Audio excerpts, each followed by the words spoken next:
দিয়েছেন। তিনি শেখ হাসিনার জন্মদিনে 3 কোটি টাকার পুরস্কার দিয়েছেন।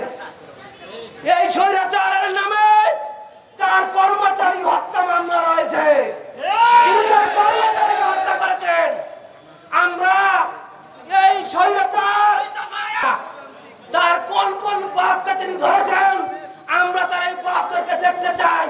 তার কয়জন বাপ আছে, আমরা তার বাপদেরকে দেখব। তিনি নাকি বাপ জোগাড় করেছেন। আগে ছিল শেখ হাসিনা মা, শেখ মুজিবুর বাবা।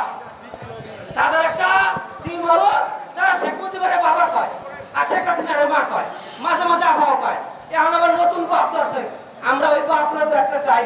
তিনি ছাত্র জনতার এই আন্দোলনকে বিঘ্নিত করার জন্য এবং ছাত্র জনতা খুন করার জন্য তিনি এই ব্যাংক থেকে অর্থ দিয়েছেন।